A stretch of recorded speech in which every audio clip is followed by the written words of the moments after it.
एक गांव, एक सफर, एक विरासत। ये कहानी है ईरान के सुप्रीम लीडर बनने वाले अयातुल्ला अली खामनेई की, जिनकी अब मौत हो गई।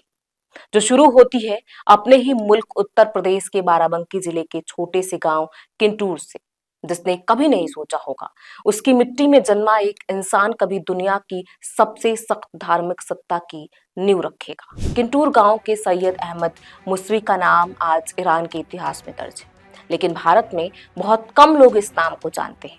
आज जब ईरान और इजराइल भयंकर युद्ध के मुहान पर खड़े हैं, जब सुप्रीम लीडर अयातुल्ला खामनेई नहीं रहे, इजराइल और अमेरिका ने संयुक्त तौर पर ईरान पर कड़ा हमला किया। इस हमले में ईरान के सुप्रीम लीडर अली खामनेई मारे गए।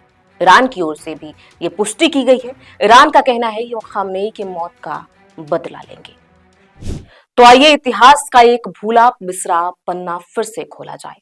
कहानी 1800 के दशक की है, जब British east India company Hindustan पर अपनी पकड़ मजबूत कर रही थी। बाराबंकी जिले के किंटूर गांव में एक शिया मौलवी जन्म लेते हैं, सैयद अहमद मुसवी। उनका परिवार ईरान से भारत आया था, लेकिन वो खुद वापस अपने रूहानी सफर पर निकले थे।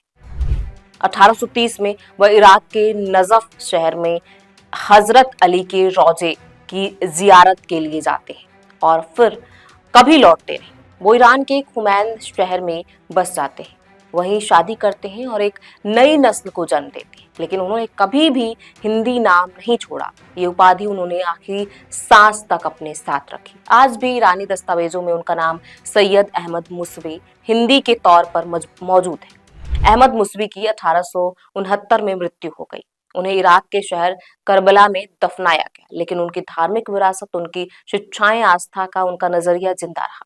इसे न सिर्फ उनके वंशजों को बल्कि ईरान के राज्य की संरचना को भी आकार दिया।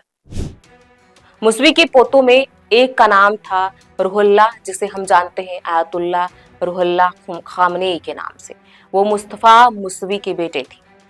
खुमैनी का जन्म 24 सितंबर 1902 को ईरान के कस्बे खुमैन में हुआ था। लोगों से कम मेलजोल पसंद करने वाले खुमैनी ने 6 साल की उम्र से ही कुरान पढ़ना शुरू किया था। बाद में उन्होंने कूम शहर में बसने का फैसला कर लिया था।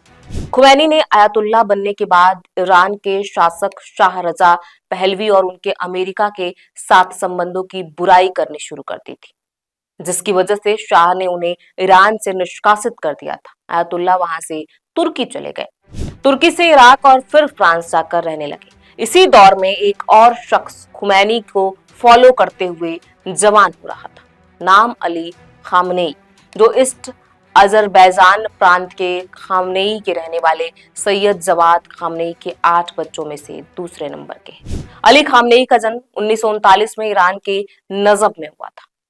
वह भी काफी कम उम्र में ही मौलवी बन गए। अली खामनेई की परवरिश मशहद शहर में हुई, जहां उन्हें शिया थियोलॉजी, फारसी इतिहास और इनकलाब की तालीम मिली।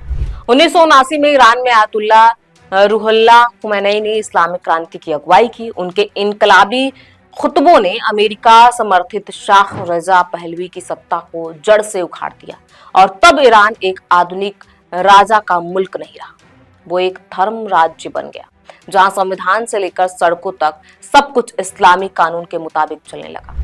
1989 में जब खुमनेई का निधन हुआ तो अयातुल्ला खुमनेई ने उनकी जगह ली। दिलचस्प बात यह है कि जब 1989 में अयातुल्ला अली खामनेई ने सुप्रीम लीडर का पद संभाला तो संविधान में ही संशोधन कर लिया। 1989 से आज तक ईरान की बागडोर मजबूती से थामे हुए ईरान को एक मजहबी तानाशाही में लाने में अयातुल्ला खामनेई और उनके गुरु कहे जाने वाले रूहुल्लाह खामनेई का बड़ा योगदान माना जाता है। हालांकि अब खामनेई की मौत हो गई है। इजराइल और अमेरिका ने एक साथ मिलकर हमला किया और जिसमें खामनेई की मौत हो गई। इसको लेकर पूरे ईरान में जश्न का माहौल है, महिलाएं जश्न मना रही हैं। इस वीडियो में हमने आपको बताया कि कैसे खामनेई जो है वो भारत के यूपी से ताल्लुक रखते हैं। ऐसे में खामनेई की मौत पर आपकी क्या राय है, हमें कमेंट बॉक्स में लिख के जरूर बताएं। बहुत बहुत शुक्रिया।